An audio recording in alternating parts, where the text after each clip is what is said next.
The average person gets manipulated over 100 times a day. From the ads and information you consume scrolling the internet, the news anchor's carefully crafted broadcast, down to the stories you're told by the person lying next to you in bed. But what we are about to discuss is a whole nother ball of wax.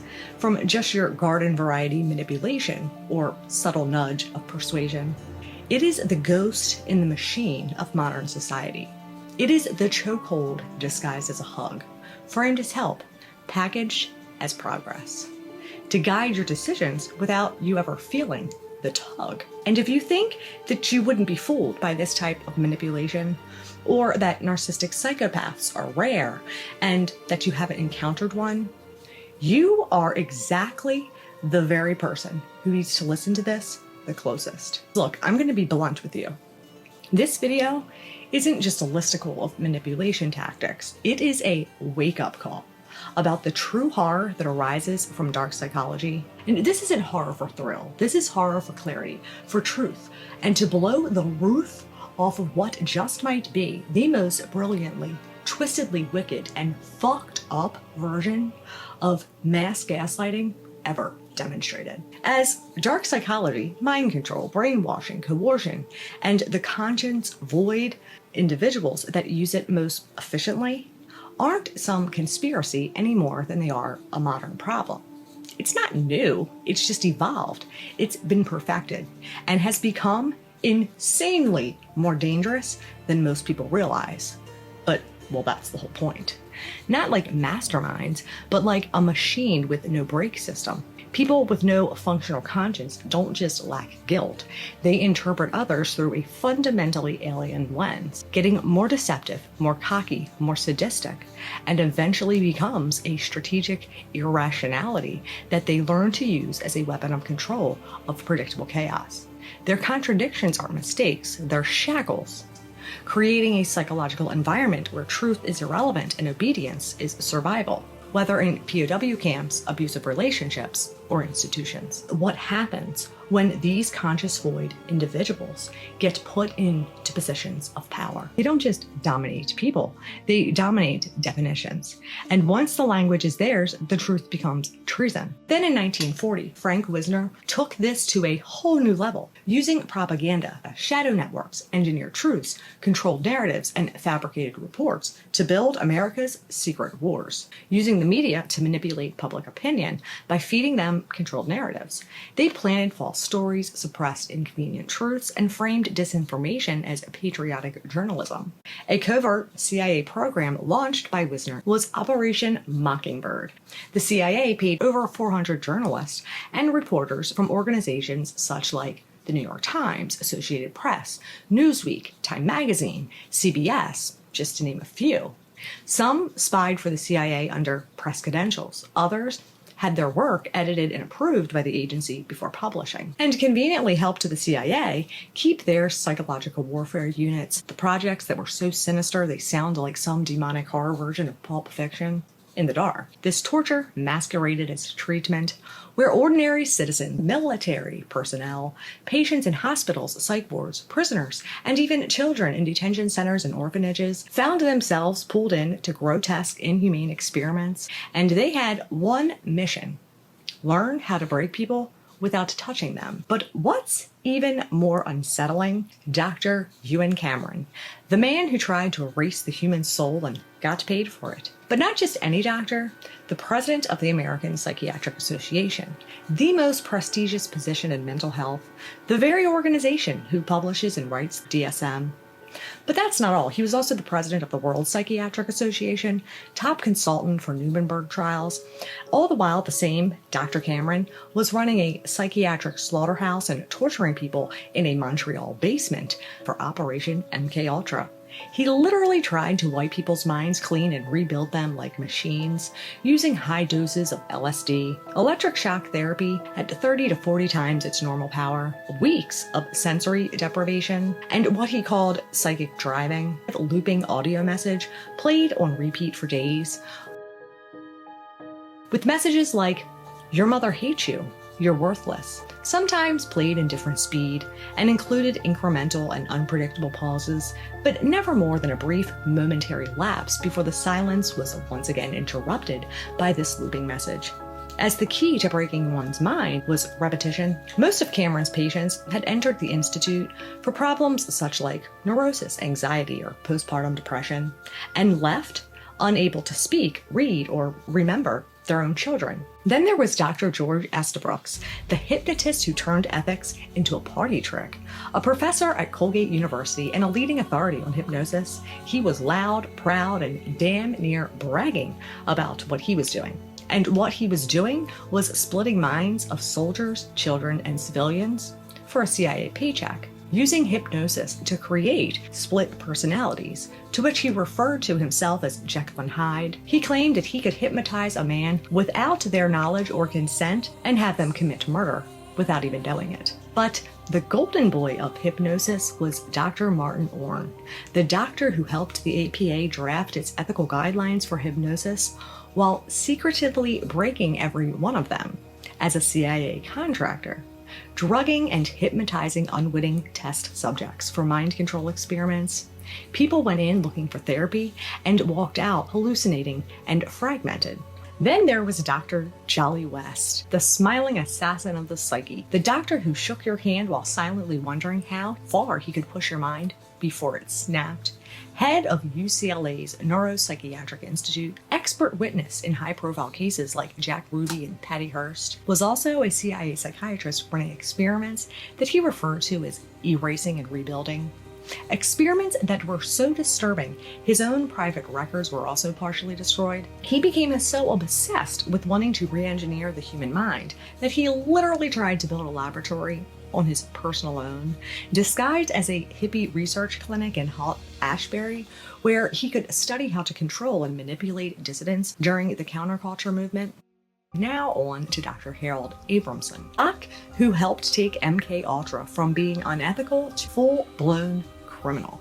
Trained as a pediatric allergist and held conferences on drug therapy for the APA, was also the first CIA doctor to propose that LSD be tested on unwitting patients and they should work on getting chemical agents to remove inhibitions, as in psychological safety mechanisms that keep you human. His plan was to strip them out and then see what happens. And let's not forget Dr. Harris Isbell. Here's a real treat. A doctor who fed addicts heroin, LSD, and a whole lot of lies.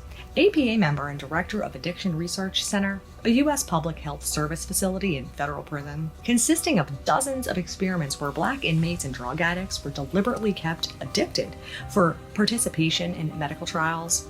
Just forgetting to mention that participation really meant being dosed with LSD hundreds of times, locked in padded cells, and left to hallucinate for weeks, watching them scream out in horror that their bones felt like they were melting and the walls were oozing blood. These fine doctors weren't just fringe figures. They were central to APA committees, conferences, helped in shaping APA policies, ethic guidelines, and diagnostic criteria for the DSM, all while conducting covert research and doing experiments where human rights, human dignity, or any semblance of respect for humankind was thrown to the wayside.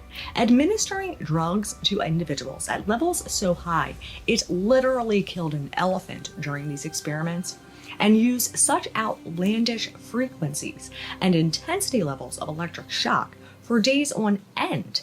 They didn't just erase their memories, they fried their brain. And yet, they didn't stop. They didn't stop when these people cried out and begged them to stop.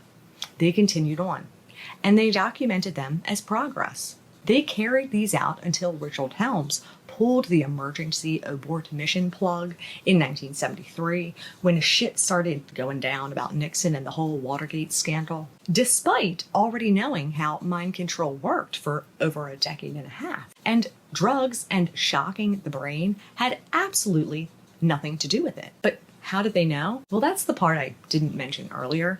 The part that is fucked up in more ways than one and will make every survivor from MK Ultra to those in interpersonal relationships with one of these conscious void individuals want to scream. Then wish they could personally shake Mr. Biderman's hand. A name that everyone should know, but most don't. Meet Mr. Biderman. Back in the 50s, the U.S. Air Force commissioned Albert Biderman to study how the captors of American POWs in the Korean War got them cooperating with those who held them hostage and falsely confess in their benefit. His task was to analyze the psychological tactics used by communist interrogators that got them to elicit these false confessions and gain compliance. Specifically, why POWs broke under pressure, how psychological coercion worked without physical torture. Biderman discovered a pattern of psychological tactics, which is now officially formalized as the Biderman Chart of Coercion. He concluded that these tactics weren't just about extracting information, they were about breaking identity and will, and that it's not the rationality of the techniques that's important, but rather their irrationality is where the power lies. In particular, there were 8 irrational tactics: sleep deprivation, arbitrary punishment, contradictory demands, moral injury, emotional whiplash, inconsistent rewards, and isolation. As these defy logic, break predictability, and destabilize the mind, leading to profound confusion, learned helplessness, short circuits, critical thinking. It disorients the victim's sense of reality, keeping victims hypervigilant, always guessing, and doubting their own perceptions, creating a psychological environment where truth is irrelevant and obedience is survival. This irrationality is what makes coercive control so effective, whether in POW camps, abusive relationships, or institutions. Which is why it seems like they all work out of the same playbook. But it's not based on intellectual scheming, it's based on moral vacancy. Without a conscience as a limiting factor, they learn exclusively through these reaction feedbacks. And over time, certain patterns emerge as reliable, discovered like a predator refining its hunt. And they evolve into this behavioral algorithm grounded in strategic unpredictability, emotionally distorting tactics, total absence of remorse, and hyper-focused on the outcome. Unlike most people, they're not burdened by self-reflection or guilt, willing to escalate without limit, immune to shame, which makes them relentless, and masters of confusion, which makes them unreadable. And being egocentric, they rationalize everything they do. It's justified, it's their right. So they don't introspect, they don't recalibrate, they observe, tweak their responses, and keep whatever gets results. Getting more deceptive, more cocky, more sadistic, and eventually becomes a strategic irrationality that they learn to use as a weapon of control of predictable chaos. And here's the piece that explains everything. Because most people couldn't execute these tactics even if they tried. Why? Because their conscience would stop them cold in their tracks. But the population that operates with 5 core thinking patterns that essentially disable the psychological safety mechanisms that would stop the rest of us. 1, I am the only person of importance. Others exist only to serve or threaten their needs. 2, my truth is the only truth. They're the sole arbiters of reality itself. 3, you're either with me or you're against me. Everything is warfare, no neutrals, no middle ground. Anyone who shows independence becomes an enemy to be eliminated. 4, I don't give a shit how it affects you. They can watch you break down and it simply doesn't register as their problem. 5, it's either 100% good or 100% destruction. Everything is in extremes. There's no filter, no emotional regulation system. And when these individuals rise to power, this becomes exponentially more dangerous, especially for individuals that they target. Because when someone threatens to expose their structure, they aren't liberated. They're branded unstable, disloyal. They are out to take you down. Like back in 1973 when Richard Helms decided to urgently pull the plug because he feared that this deep investigation into the government would dig up the tainted soil and dirt of these underground mad scientist experiments. So Helms ordered all documents related to these projects burned and destroyed. An order Sidney Gottlieb carried out because Nixon fired Helms when Helms turned down Nixon's request for the CIA to cover up his hot mess. Not because Helms was suddenly trying to be honorable, but because of what the CIA was already doing, and he wanted to save his own ass. And the CIA didn't just hide specific information, it discredited anyone who tried to expose them. Whistleblowers were labeled unstable. Survivors were pathologized. Journalists who questioned their narratives were blacklisted. It was designed to protect specific individuals and the institutions they run and isolate the truth teller. The APA, the DSM, the NIH are and have been very precious commodities to the military, the CIA, the government, and the legal system. Why? Because if you control the language, you control the lens. And if you control the lens, you control what gets seen and what gets erased. The APA doesn't just define disorders, it defines what counts as suffering, what counts as abuse, who gets believed. Through the DSM and its diagnostic framework, the APA has the power to validate and invalidate entire experiences. What's considered normal, what constitutes as ethical. They don't just dominate people, they dominate definitions. And once the language is theirs, the truth becomes treason. And in 1974, Robert Spitzer was nominated to rewrite the DSM-3, the edition that was said to revolutionize psychology. Essentially, just became a hall of mirrors, full of contradictions, conflicting criteria, double talk, and double binds. A diagnostic labyrinth that nearly doubled in size and included a plethora of new mental illnesses, not based on scientific research and empirical evidence as it claimed, not designed for healing, but to be sure that they stayed in control, not to mention made a boatload more profit for the APA, NIH, insurance companies, Big Pharma, and the government. And what did the doctors get from this? Because let's be real, Sidney Gottlieb didn't strap down the patients. It was the psychiatrist, the neuroscientist, the ones with the diplomas on the wall and the hypocritical oaths in their back pocket. For these doctors, the prize was the godlike control over the human mind with zero ethical oversight. Unlimited human test subjects. Children, mental patients, expendable prisoners, sex workers, soldiers, foreign nationals, homeless, no consent, no consequences. That is a sadist wet dream disguised as scientific advancement. They had free reign for Frankensteining the brain. And these weren't your average head shrinkers doing therapy. They wanted to see how far they could break the mind before it shattered for good. In normal settings, they'd be stripped of their license. But under the CIA protection, they were untouchable. The APA didn't just look the other way, they were the gatekeepers. And what got labeled as illness and what didn't. The power to define normality was priceless. They gained influence over federal funding streams, ability to medicalize dissent and trauma, partnerships with intelligence and military structures, a seat at the table of behavioral control systems. The institutions that were supposed to protect us from predatory behavior became the institutions that perfected it, legitimized it, and ultimately protected it from accountability. And the most chilling part is that it worked. They pathologized a fundamental character dysfunction, as it had been viewed through most of history, removed the moral void component and dividing it into two convenient diagnoses. ASPD for the criminals in orange jumpsuits, and NPD for the criminals in three-piece suits, lab coats, and black robes, ensuring the conscious void power players couldn't be seen. Same kind of human predator who killed strangers like Bundy and Gacy, except for the fact that they were. They just had a different taste of flavor that satisfied their sadistic pleasure. And then they did something brilliant in its wickedness. They created the stigma around it, stripped the very words victims needed to describe these monsters by banning moral language from psychological terms and descriptions. It is a masterclass in misdirection. They convinced us that people who operate on a fundamentally different moral framework, individuals who are conscience void, individuals who do not see you as a person but an object, a tool, a resource, just need a little more compassion. Because by banning moral language, they divided the victim from their own institution. They divide survivors from those who have never had the misfortune of being in the ring with one of these evil fuckers, whether during an MK Ultra brain melting experiment or the brain fuckery dished out in interpersonal relationship, forcing them to argue over a diagnosis and clinical criteria instead of uniting against their common abuser. They divided the public, creating endless murky debate where there should be clear moral condemnation.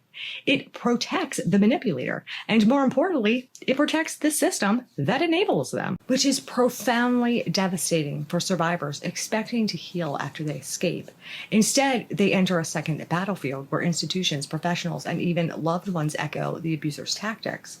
The betrayal is deeper because it's systemic. But you see, what makes it 10 times worse is that you don't just wake up in this new hell after you finally escaped, getting drug around the streets of hell face first by your ankle, a place where no human mind is supposed to experience, a place where you don't want to live because you have no meaning, no purpose or belonging. But you're too terrified to die because that void, that deep bottomless nothingness, is unbearable, unfathomably terrifying. And now you're the one holding this unbearable truth that everyone else has been trained to reject. Stuck in between these two hells, where you're still not quite alive, but you're also not completely embalmed inside of your own skull. And you want to scream and start to feel crazy all over again. Not because you are, but because this truth has no place in this system. The truth that was supposed to set you free becomes treason in a world built off of denial. The worst part is, though, you're not delusional, you're right. And it's isolating as fuck. You didn't wake up to bliss. You wake up to a sacred shell with a front row seat to how rigged it all is. And let me assure you, that is one hell of a pill to swallow, because nothing orgasmic comes from getting mind raped by Satan. And from this moment on, it is no longer excusable, no longer justifiable for any court, government, or any jurisdiction across this earth to ignore this war on the human psyche. If they still refuse to name it, then we will. And if they still refuse to stop it, then we will rise so loud that their silence becomes evidence. Because this is not the end. This is the reckoning. If you recognize the pattern in these tactics, the best thing you can do is not wait for the system to save you, because you'll die waiting. Pack yo shit and get the fuck out of Dodge, because ain't nothing good, warm, or fuzzy coming from that. You deserve and are worth so much more. Focus on you. Fuck the narcissist, or whatever you want to call them.